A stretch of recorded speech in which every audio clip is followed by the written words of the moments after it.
Hey, it's Hunt. You found Hunt on Saints. We're talking black and gold football. Do us a favor.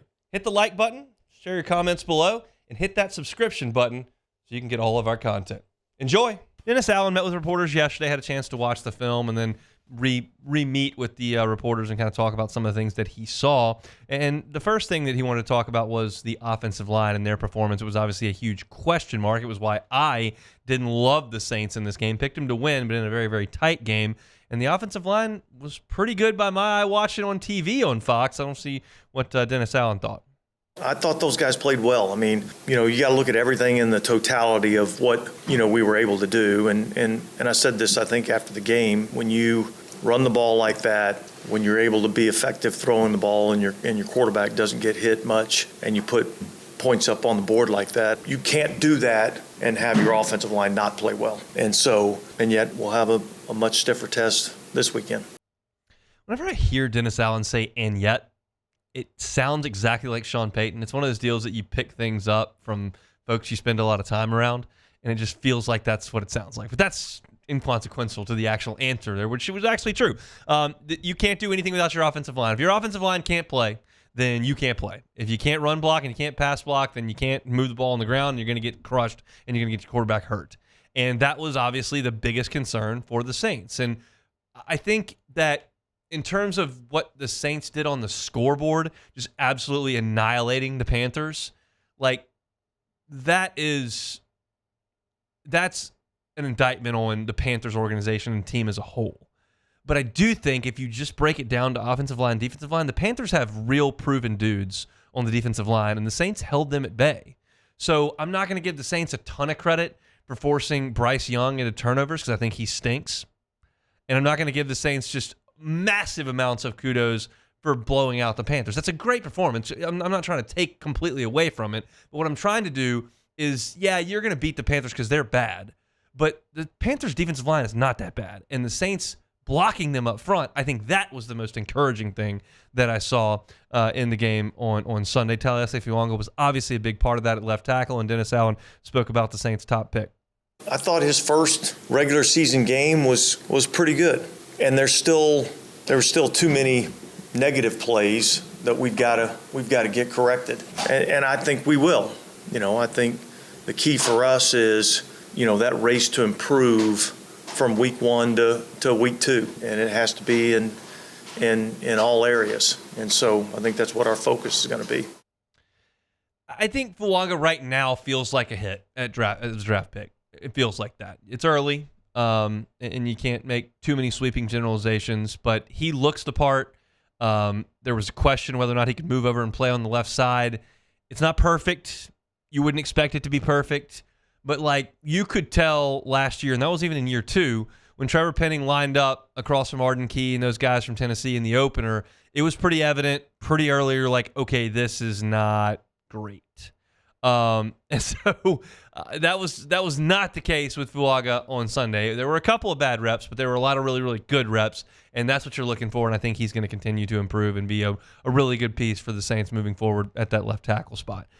This was a cool quote from Dennis Allen, and it piggybacks on top of Alvin Kamara's availability with the media after the game, and Ross Jackson at LouisianaSports.net wrote a great piece about Alvin Kamara and his playing in the game on Sunday amid this contract situation that he would really admittedly like to get resolved. But he showed up to practice, he showed up to camp, he showed up for the game, and he played very well. And Dennis Allen appreciates that from a veteran who we understand is in a contract negotiation.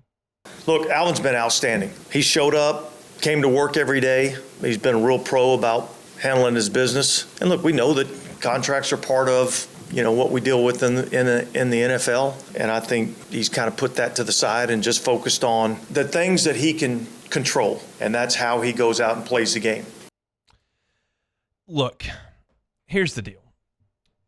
There is a disconnect, a natural disconnect in the way that fans view sports and the players view sports. Because the fan just wants to win. And while most of the players really want to win, there's a financial component to it that the fans don't really care about. Okay?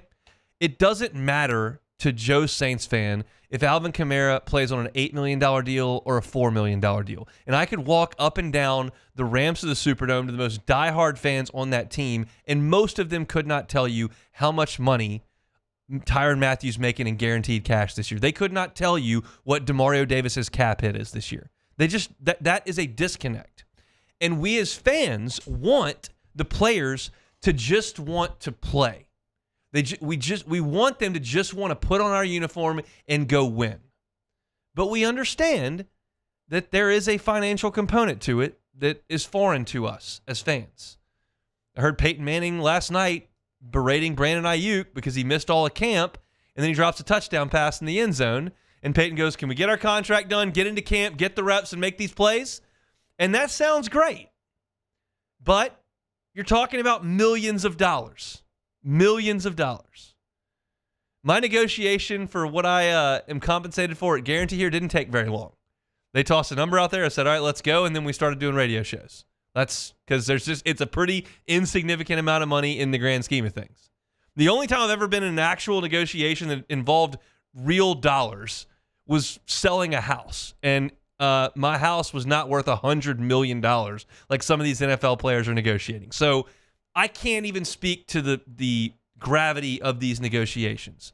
But I will say this. Alvin Kamara deserves a ton of credit for understanding he wants one more payday, for listening to his agent and making it known that he wants to get that done, and then taking the Saints' feedback, where the Saints, to their credit, in my opinion, are not in a rush to pay a 30-plus-year-old running back big-time dollars after 2 down seasons. That's not something I'm running to the table to cut that check for.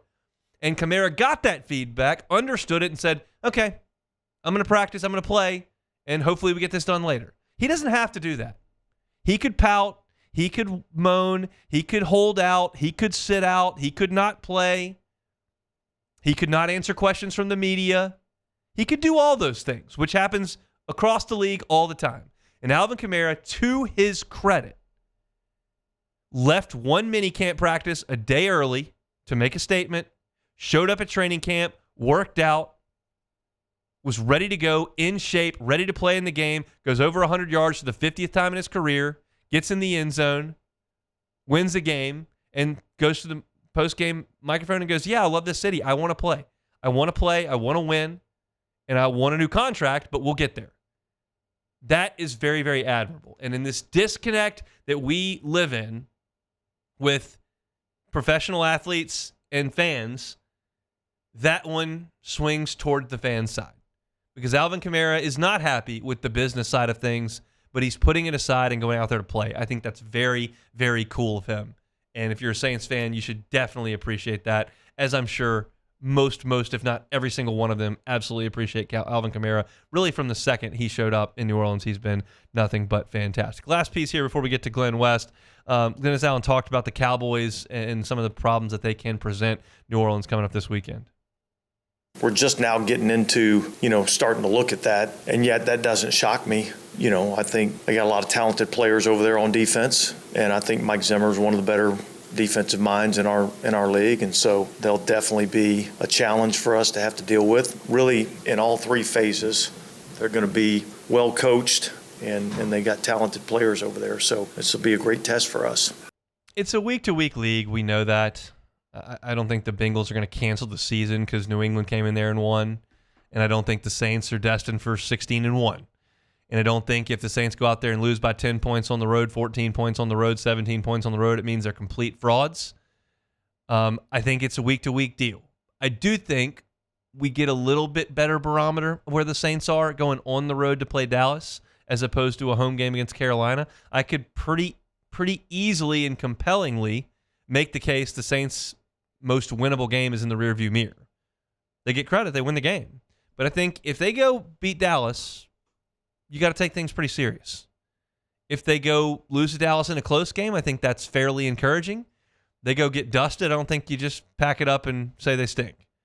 But I think you do get more information this coming week going to play a team that really played well in week 1, that's got a quarterback that's now in a little bit better mood, I think, and a wide receiver that's in a little bit better mood. And, they're good. And they're going to give I think, more trouble to the Saints than Carolina could at basically every level of both sides of the ball. But it's going to be an interesting thing to watch, and I'm more interested in the Saints today than I was on Friday. I'll say that. That was eye-opening on Sunday, and I'm encouraged. I want to talk about the Saints doing great things. Trust me. My heart rate doesn't do the same thing when I watch the Saints game as it does when I watch an LSU game. That's well documented. But I want to see them win. It's more interesting to talk about here, more fun in South Louisiana. Let's see what they can do on Sunday. Hey, it's on. Thanks for watching Hunt on Saints. Before you leave, help us out a little bit. Hit that like button, leave your comments in the section below, and hit that subscribe button so you get all our content right here from Hunt on Saints. We'll see you next time.